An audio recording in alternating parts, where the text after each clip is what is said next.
За өнөөдөр үр хүүхдийн заяа тэгээ ер нь хаанаас ирдیں, яаж ирдгийм бэ? Ер нь миний тэр ойлголт хаанаас байна? Тэрийг нэг зэгцлээд нэг өөртөө бичлэг хий.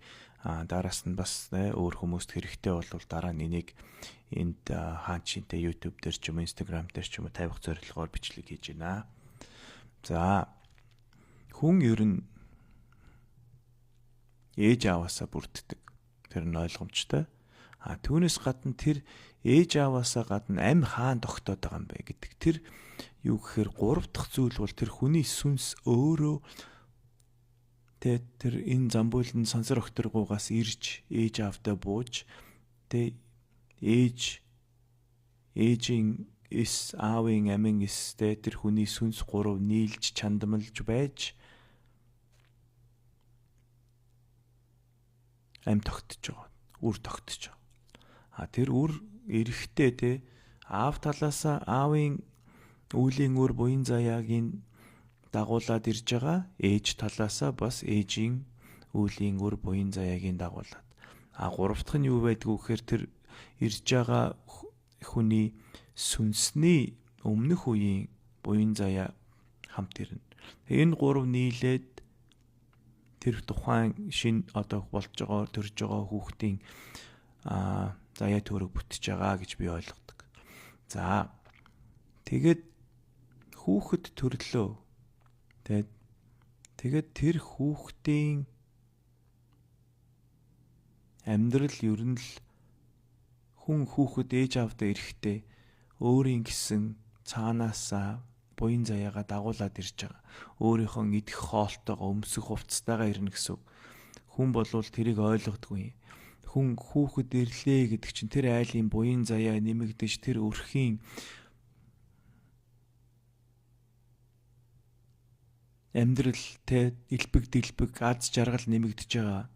Тэр хэмжээгээр тэр айлын бүлт хэлж байгаа. Энэ далдуура бэлэг талаасаа тэр айлын одоо савны хэмжээ томорж байгаа гэсэн үг байхгүй. Тэгэхээр тэр айлын аз жаргал хүлээж авах элбэг дэлбэг мал хөрөнгөтэй буян хишиг бүгд дагаа томорно. Харин ирсэн хүүхдээгаа ад болоо ингээд инглээ тэглээ хүүхэд гарцсан чинь мөнгө төрөг хүрсэнгүү инглээ хоолунд тэгж харах юм бол тийм л болно. Тэгэхээр ээж аавын тэр ирж байгаа буян заяа хүүхдийнхаа буян заяаг яаж хүлээж авч ийн гэдэг тэр их учиртай байгаа. Тэгээд эхний 13 жил хүүхэд миний сонссон онгодуудын хэлсэн миний өөрийн бясалгал дээр туулгаад эхний 13 жил хүн гэрээсээ авах эрдмийг ихэнх нь авдаг. Энэ үед тэр гэрээс авах ааваас авах эрдэм, ээжээс авах эрдэм, ээжээс авах мэдрэмжүүдийг ер нь ихэнх нь 13 настад авчдаг. Тэр 13 наст хүрэх хугацаанд тэр хүүхдийг хайраар тэтгэж, урмаар тэтгэж, инхрийлж, тэр хүнийгтэй өөртөө итгэлтэй, зоригтой, тийм сайхан хүн болгож өсгөх ёстой. Тэр 13 нас хүрэхэд нь тэр хүний галыг нь битгий унтраа, чадахгүйгээр битгий цайл дүүргээд. Тэр чадахгүй жоохон хүн лэм чинь өөрийн гэсэн ямар нэгэн чадвар байгаа. Юм болгонд нь загнаадаж болохгүй, галын унтраагаад байж болохгүй, аяг хагаллаа хүүхэд үсрээл онгодууд хэлсэн байдаг штэ. Хүүхэд үсрээл нэг аяг хагална, үсрээл нэг юм гээ. Тийм би тэгэд өөрийнхөө өсхийг бодгож гисэндээ үсрээд нэг түлхүүрл хайж байгаа. Үсрээд нэг аяг л хагалсан. За нэг юм эвдсэн. Тэр юм чинь солигдох эд байхгүй. Тэр чинь эд байхгүй. Тэглээгээд тэр хүүхдийн сэтгэлийг гимтээгээд ээж болохгүй. Тэр хагалснаа мэдж байгаа хүүхэд өөрөө тэр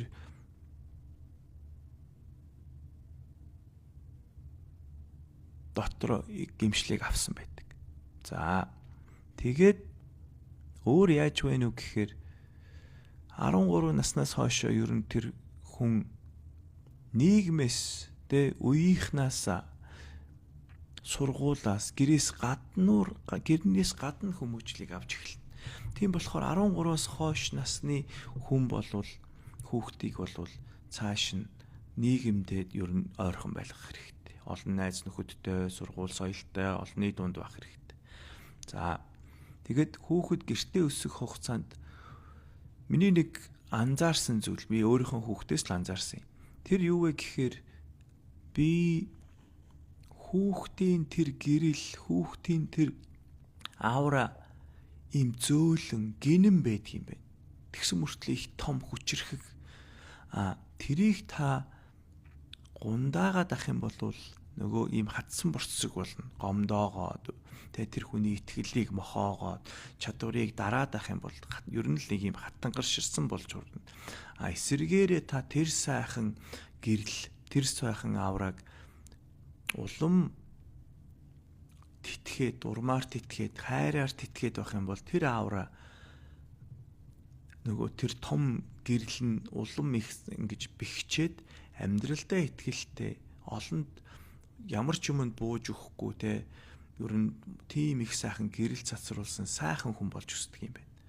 Тэгэхээр бидний энэ нөгөө аура гэдэг дээрэс нь яг эцэг эхийн талын, ээж талын үеийн үр байгаа.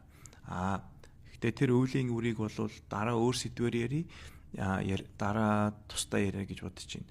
Гэтэ хүүхэд ер нь тийм байдгийн шүү. Тэгэхээр хүүхдээ сайхан хайрлаарай, сайхан урмын үгээр хэлээрэй. Хүүхдээ хизээж битгий муу үгээр хэлээрэй. Заяа нь гомдно.